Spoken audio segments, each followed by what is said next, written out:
ça, mais c'est juste une partie. Mais il résume tout. Il résume effectivement. Il résume tout, qu'il y a des trahisons, il y a du consensus, il y a des rencontres officielles et officieuses. Voilà ce qui, en tout cas, tourne autour de ces élections de la Fédération sénégalaise de football. Oui. Maintenant, on croise les bras pour voir ce que ça va donner au soir du 2 août 2025 et qui sera le prochain président de la Fédération sénégalaise de football. Et en tant qu'ancien gardien de but, les gardiens actuels de l'équipe nationale du Sénégal, comment vous les trouvez? Il y a Edouard Mendy, il y a Yewan Diouf, d'ailleurs qui pourrait signer à Nice, je pense. Donc, il y a Mori Diaw. Il y a Mori Diaw, Seny Dieng. Il y a une très grande concurrence au sein quand même de cette équipe nationale du Sénégal, avec Pape Thiaw même qui a du mal à vraiment recruter, parce qu'il y a des talents en termes de gardiens de but. Comment vous trouvez cette panoplie de gardiens? Bon, pour parler des gardiens de l'équipe nationale du Sénégal, bon, Oui. ça ne doit pas être un problème. Parce que je suis un peu dans l'analyse constante de ce qu'ils font en championnat. Parce que souvent, j'analyse aussi la performance des gardiens de but en se basant sur certains outils qu'on utilise dans notre club. Donc souvent, je pars et je regarde qu'est-ce que les gardiens de but sénégalais font.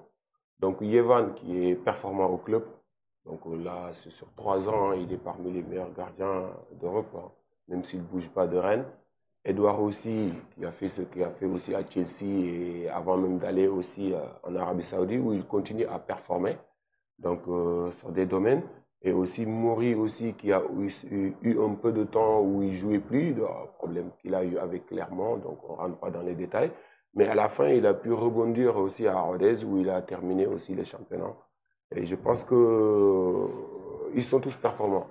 Après, comment ils sont utilisés en équipe nationale aussi, je pense que c'est cohérent. Edouard qui joue et qui a été performant avec l'équipe nationale, donc il continue à être performant. Donc voilà, les autres sont derrière et ils le savent. Donc voilà, ça lui permet aussi de travailler et d'être aussi beaucoup plus performant.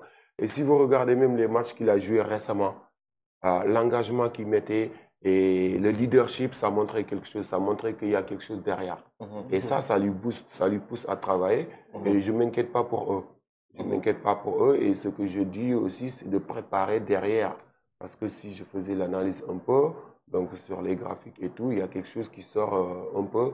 C'est les gardiens qui commencent à prendre de l'âge. Et d'ici quelques années derrière, comment on va quand même maintenir ces performances de nos gardiens avec ceux qui sont derrière. Et c'est là qu'il faut le préparer. Donc je ne m'inquiète pas pour eux et je pense que les responsables les gèrent bien. Et je ne suis pas à l'intérieur pour savoir comment, mais ce que je vois, ça me rassure. Il y a un autre gardien quand même qui pousse pour venir aussi en équipe nationale. Il s'agit de Massa Ndiaye. Massa Ndiaye, très bon profil, très bon gardien et qui n'a pas encore sa chance d'être en équipe nationale. Bah, Massamba aussi, j'ai oublié même de le mentionner, avec aussi Seny qui s'est blessé. Massamba aussi, il s'est imposé dans le championnat.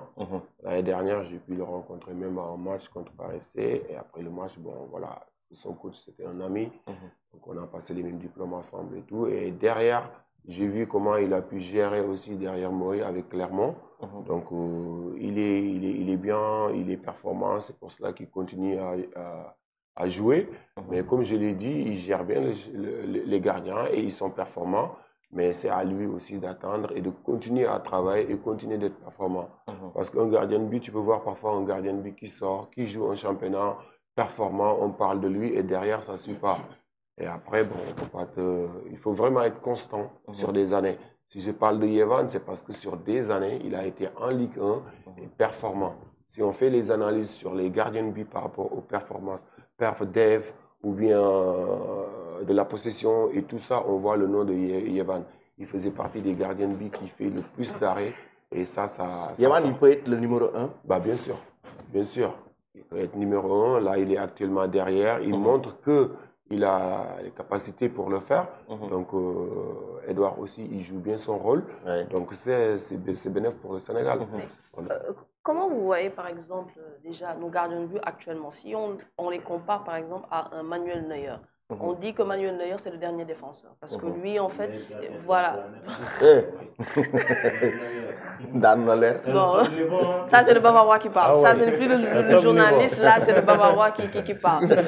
Mais Neuer, en fait, on dit que c'est vraiment un gardien de handball. C'est-à-dire, lui, c'est le dernier défenseur. D'ailleurs, il peut te faire des sorties, vraiment, c'est le dernier rempart. C'est le prototype du gardien moderne. Voilà, c'est le prototype. Voilà, tu as trouvé en fait la bonne expression. C'est le prototype du gardien modèle. Maintenant, parmi nous, nos gardiens que nous avons en équipe nationale, qui vous voyez qui approche en fait de ce prototype-là? J'aurais du mal à les analyser comme ça, parce que chaque gardien de but a son profil. Les gardiens de but sont différents. Chacun, il a ses forts et ses faiblesses aussi. Donc Manuel Neuer, il s'est démarqué, à un moment donné où le poste de gardien de but commence à changer, avec les nouvelles règles de la FIFA qui a modifié un peu le truc et le gardien devait s'adapter. Et Manuel Neuer, il s'est présenté sur les phases de jeu, par exemple, on peut parler des phases gardien de but dans le football. On peut parler par exemple de la phase défensive où le gardien doit défendre son but ou défendre l'espace. Quand je parle de l'espace, c'est l'espace ou zone. Ça veut dire défendre les centres ou défendre sur la gestion de la profondeur. Donc ça peut susciter un peu le gardien à sortir de sa surface de réparation si le bloc d'équipe est haut.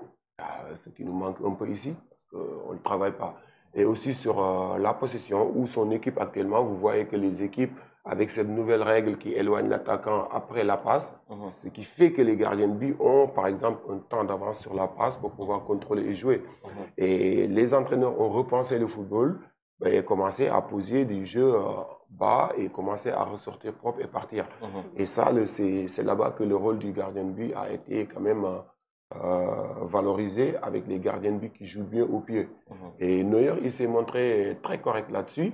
Et sur la défense de l'espace, en ayant une position haute, il s'est montré aussi très efficace. Et voilà, ça a été nouveau pour nous, ça a été nouveau pour le monde. Et il le fait bien. Maintenant par rapport à nos gardiens de but, la position de Neuer, si on l'analyse par rapport à la position d'Edouard, là où, par exemple, Neuer, il récupère des ballons sur la gestion de profondeur, c'est pas pareil avec Edouard. Mais quand on repart, comme tu parlais de gardien handball, donc gardien handball, c'est que par exemple, tu es sur ta ligne et tu défends ton but. Et là, Neuer, il est performant là-dessus, avec le style allemand qui ne plonge pas trop vite, qui réagit, avec des arrêts réflexes et des mains fermes, avec des arrêts au pied. Donc voilà, Edouard, il est aussi d'une autre formation venant de France. Il va vite au sol. Il a, par exemple, les arrêts que Neuer fait avec le pied. Edouard peut le faire avec une descente très rapide, balayage et d'autres choses. Donc c'est pour ça que je vous dis qu'ils sont tous différents de leur profil. Mais quand on analyse, ils vont revenir parce qu'on analyse sur les phases.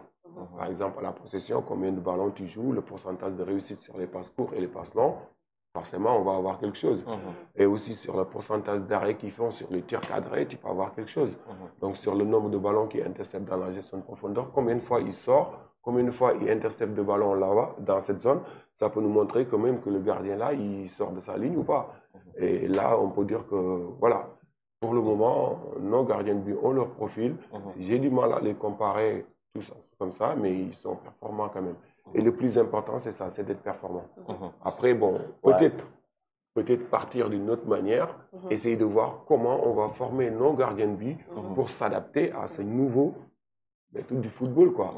Par exemple, tu vois Yewan qui enchaîne des clean sheets la saison.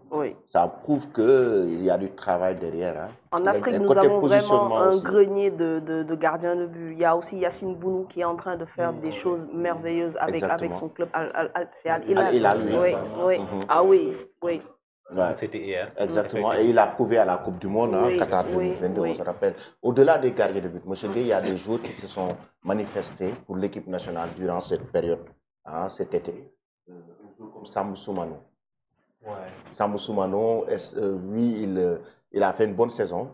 Mais voilà, l'enfant de Tambacounda, il a fait une bonne saison et il veut rejoindre l'équipe nationale du Sénégal. Il y a aussi Pape Amadou Diallo du FC Metz, donc qui a été à Génération Foot, qui a fait quand même de belles choses dans ce